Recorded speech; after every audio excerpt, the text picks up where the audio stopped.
identity and access management. Okay, now why identity and access management is a very important thing, team? When you basically go to a cloud platform, the entry point, the entry to the cloud is basically what we call as the cloud console, right? Or Google Cloud Shell or Cloud Console, right? So there, where what we do, we should basic until unless we have a proper deeper identity and access management where we should have a strong authentication, authorization, accountability, we should make sure that you should have a proper identity and access management. In fact, we should have a proper centralized identity source. A very important point is that we should have a centralized and proper identity source. Like in Google, we have a very beautiful service called as IAM and admin. This is a very beautiful tool which basically help you to understand the various like you can create users here, you can grant permissions to them, you can basically do something called as a privilege access management, you can basically assign permissions to the account, you can so like this there's a lot of things are there. Okay, see, one more thing I want to add in between is that when you basically go for your Google Cloud or any cloud platform, there is a word called as root account. What is root account, team? The primary username and password, or the primary account which we use for creating the account, is what we call as a root account.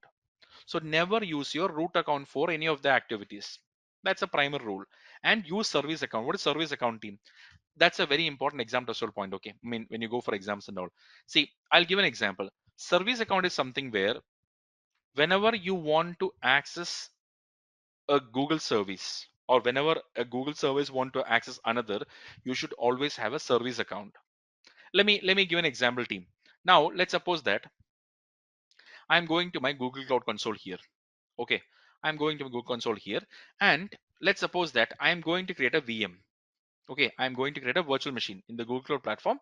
I'm going to create a VM. If you are a AWS guy or Azure guy, this will be very much familiar to you. So, and in fact, I will give you one very interesting factor. Okay, just in case if you feel like, Krish, I am a complete AWS person, how do I basically search for a particular service in Google? No problem. EC2. So if you simply type EC2 here, you'll be able to get that particular service in Google. See, they made it more convenient. See, now let's suppose that I'm going to create an instance. Instance means VM. So here, let's suppose I'm giving a name called as demo instance. Then I'm just I can select my region, I can select my hardware type and all, what hardware I want. Then I can select like all this means we'll come to this and all. But there is option called as service account. Okay, there's something called a service account. What is a service account? Okay, service account means that, team, when you basically go for this VM, what all services this VM can access in what level. If this Google Cloud VM want to access any other service in Google or in GCP, you should give permission to a service account there, like roles in AWS. I'll show you an example here. I have to stop the VM for that. If I want to show you an example, I have to stop the VM. So please wait for a minute. I'm shutting down my VM, team, for a reason.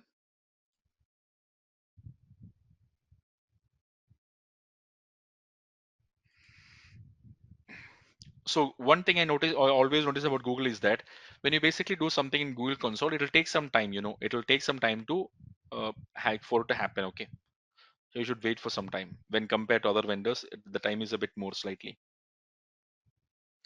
See this, team. If I scroll this down to this particular VM, you can see that. Okay, you can see that in this VM we have something called a service account. See what happens. So what they're saying is that this is the service account used by this VM. That means if this virtual machine want to access any of the Google Cloud service, they should use what? They should use this service account. And based on the permissions I give here, based on that only the VM will be able to access. That means, like the same way you're protecting your user accounts, you should also make sure that you give minimum permissions on your service account also. Like it can be done like this. I'll show you.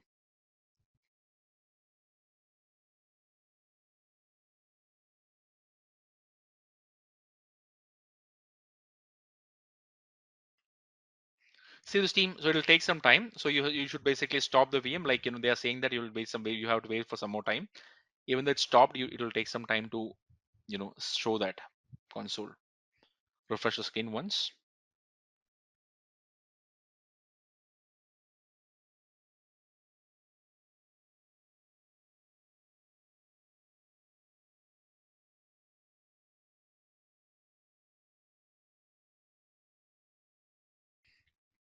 If I scroll down, okay, I can see that.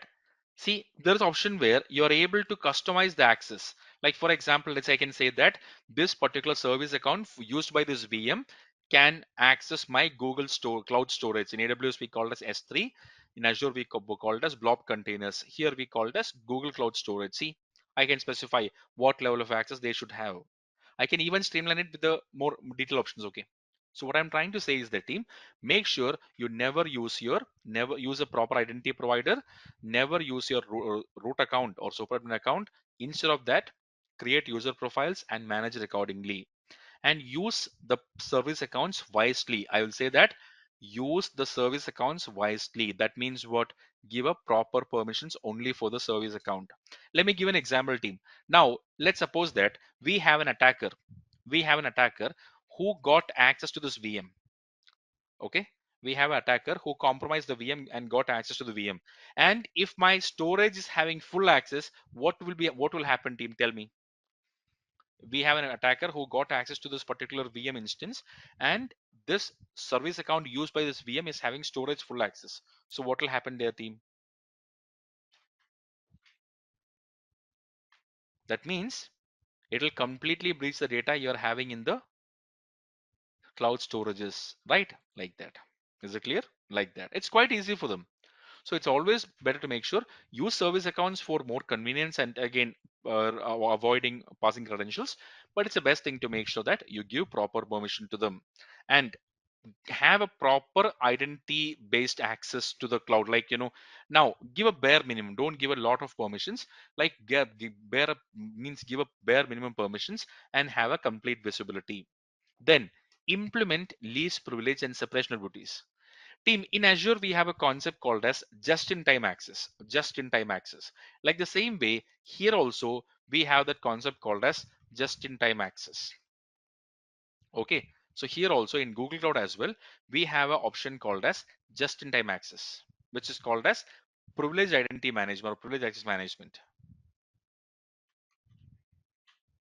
Okay. So I'll show you that. Just give me a minute. I'll go to Google Cloud here. I'll go to my IAM and admin.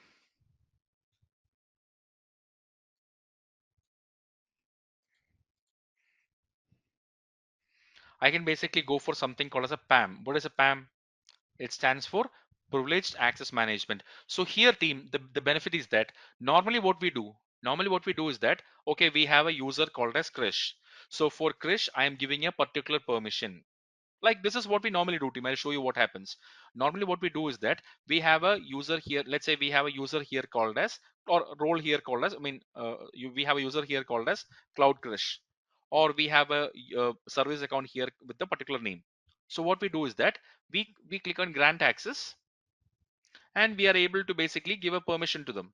Like these are roles we are giving, permissions we are giving to them. Actually, the service accounts have a default, expiry, and there is no password for it. It's a backend thing. There is no password for it. There is a token service which basically gives the password in the backend in a particular interval for them. You never have to use a password there for a service account. Just have to attach it. That's all. Okay, but if I go for the concept of privileged access management, the benefit is the team, you are not permanently giving a permission to anyone. Okay, you're not permanently giving a permission to anyone. Instead of that, let's suppose that I'll give an example. Let's say we have a user called as Krish. So, or let's say we have I'll just give a two different names for it. Just give me a minute. Okay, let's suppose that team we have two users for John and we have a Sam. So John is my database administrator. Okay, he's my DBA and Sam is his manager or technical manager. So I am entitling John. Okay, from here, what I'm doing is that I am entitling John for getting access to DBA. I'll tell you one more time, team. I'm entitling John for getting access to the database services in Google Cloud Platform. So just because I have entitled him, when he try to open, it won't work. That's the best part.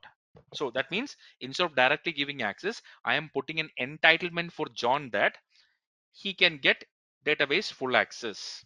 That what does it mean? It means doesn't mean that John will get immediate access to that. Whenever John want to access the database, John has to request a grant. That means what? John has to basically go to the grant section, and he has to basically request for a grant, and Sam has to approve it. That means what? I am the database administrator. So whenever I want to access the database and make some changes, I have to request for my database access grant, and Sam will get notification there where Sam has to approve it, maybe for 1 hour, 2 hour, like that. See, this is how you create it. I'll show you. See, I'm giving an entitlement called as DB entitled or DB access. So I'm saying that he should get permission to database.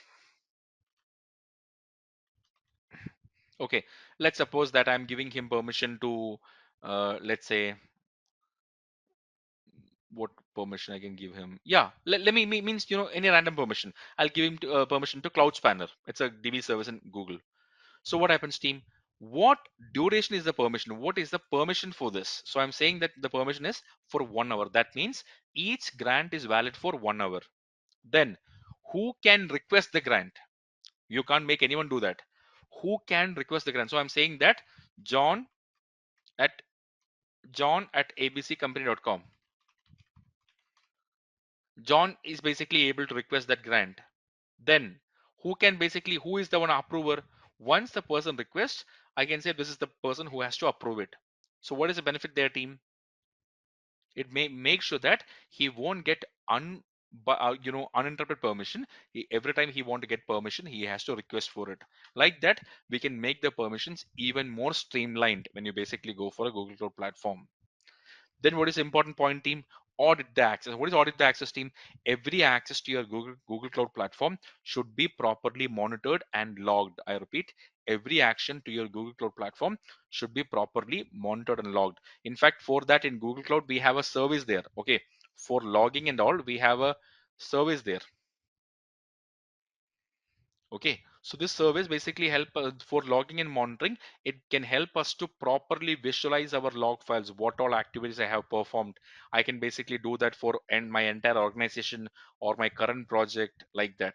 Also, I can specify on what kind of logs I want, for what specific resources. I can customize the duration here, all these things. I can run my customized queries there.